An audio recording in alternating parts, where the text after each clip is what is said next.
So last year I created a video on my personal Alienware setup featuring my X17 and the 38-inch ultra-wide Alienware monitor.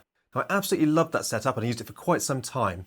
But with Gary doing the bulk of the video editing for the channel, with me spending more time either creating videos or sitting and playing games, I decided to give him my Alienware 38-inch monitor. So this has left me needing to make myself a new gaming setup. Now with that in mind, I'm creating a whole new gaming setup here that's focused more on gaming than it was last year on gaming and productivity. So I'd like to introduce you to my Alienware Gaming Setup 2.0.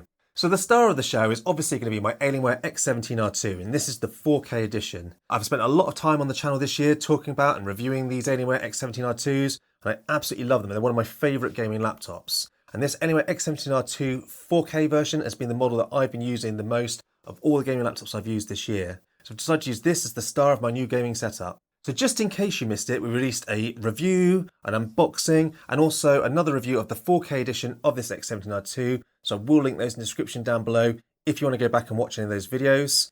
But this is the model I've ended up keeping. It's the 4K version. It's got the 3070 Ti and the i7. I've upgraded it to 64 gigabytes of RAM, and I've put 4 terabytes of SSDs in here, making it a great all-round machine for me with my use case. So with the laptop out of the way, let's get on to the actual bulk of the setup. And for the first things first, we need to talk about the desk. So I wanted a decent sized gaming desk to house all of my accessories, laptop and monitor. So I reached out to our friends at MadeSite to try one of their new motorized standing desks. So they've sent out their top of the range SC1 Pro, a height adjustable electric standing desk.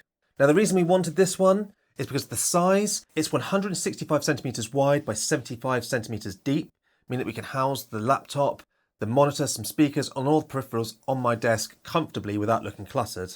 And it's also got 100 kilogram max load rating, meaning that with all the monitors, laptops, or even desktops I'm going to sit on this machine, I'm never going to reach that limit.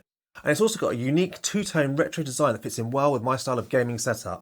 Now, I've never owned or used a standing desk before, so I wasn't know what to expect, but I've been incredibly impressed with this product. The lifting motor is incredibly smooth at about 35 millimeters a second, with a height range between 72 and 120 centimeters. And you can also store 4 height presets on the onboard memory, and that's easily laid out and selectable in the multifunctional touchscreen display. Another couple of features I really like is, firstly, it's got an anti-collision system that can not only protect your desk or anything above or below your desk, that as soon as it feels any resistance when the motor's moving, it will automatically stop and reverse the motor so you're not going to crush anything or the desk that's accidentally in the way. And the other thing that I really like is there's a little hidden USB behind the multifunction display that neatly allows you to charge your phone or a peripheral. Now the desk does also have a nice cable management tidy underneath the desk and a very handy flap for putting your cables through the desk at the back, which is really useful for hiding all your cable clutter. And the desk was very easy to put together, that even Gary and I managed it in about half an hour. I put a link to this desk in the description down below, and there is a Black Friday sale going on at the moment for this product and many of the other desks on their website, so make sure you check that out. Now the next part of the setup is the actual monitor itself, and for this I've chosen the latest Alienware, and that's the Alienware 2723DF. This is Alienware's latest 27-inch 1440p 240Hz fast gaming monitor. Now to me, a 27-inch 1440p is the perfect sweet spot for a gaming monitor, because pretty much any of these modern graphics card can drive it at its native 1440p, though you may not hit 240Hz, but the fact that it is a fast 240Hz panel, it's incredibly fluid, it's incredibly fast, that gaming looks absolutely fantastic on it. Now this replaces the previous Alienware 2721D, which is a well-renowned monitor that a lot of people love. Basically this year has most of the same feature set as the 2721D, except they've got rid of the G-Sync Ultimate. And that will disappoint some people, but it has allowed Dell to make this monitor much, much cheaper and affordable to the masses. Now personally, I wasn't too bothered about the G-Sync Ultimate. You do still get the standard G-Sync and FreeSync, and it's an incredibly fast and responsive panel anyway, so I am totally happy with this year's model. Now this new Alienware 2723DF gets a very slight redesign this year. We've got a new aesthetic with this model. It looks fantastic. We've got a new stand, which is very sturdy but doesn't take up as much of your desk space. We've still got the beautiful Alienware lighting on the back of the system, which can also be controlled in the Alienware Command Center. We get the usual array of ports, which includes your display port, an HDMI 2, unfortunately not 2.1, a USB hub that can handle up to 4 devices, and this year they've even included a little headphone stand that pops out the side of the monitor, which is really quite handy. Now, I've spent a good month gaming on the screen now, and it has been absolutely fantastic. It's incredibly fluid, and in my opinion, this has been an absolute sweet spot for a gaming monitor as of 2022. I know that there's now the 4K 144Hz screens, and those are great, but you need a lot of power to get the most out of them. This 1440p is still definitely the sweet spot, in my opinion.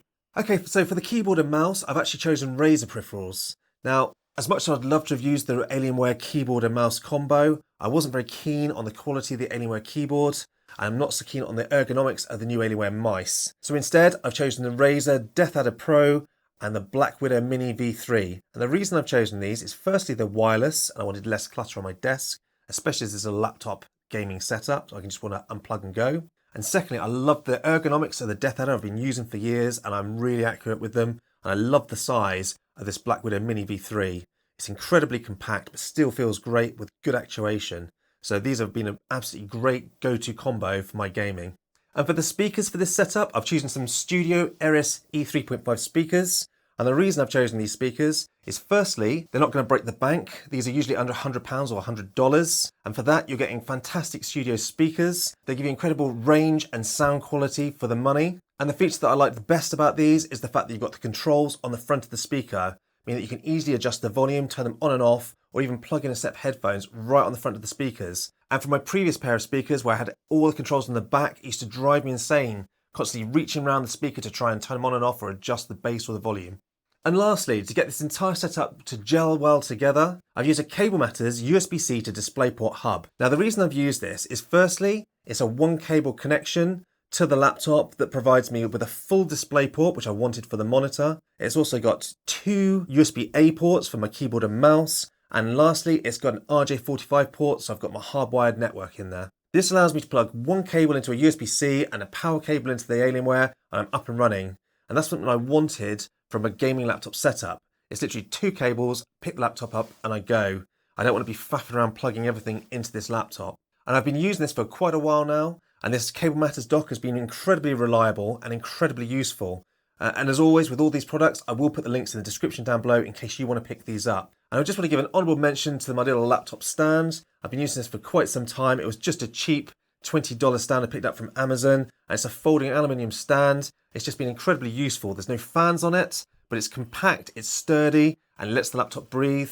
And it puts it at the right angle for me to get the setup to look exactly how I want it to look. So that's it. That's my new for 2022 game setup that I personally use on a pretty much daily setup when I can find the time. It's been a fantastic experience gaming on this setup, and I do prefer this over my 38-inch setup from last year. And the 38-inch setup was certainly better for productivity, don't get me wrong, but with this setup I am purely going to be gaming on it, and for me I wanted that 27-inch fast gaming panel, and this one has absolutely excelled.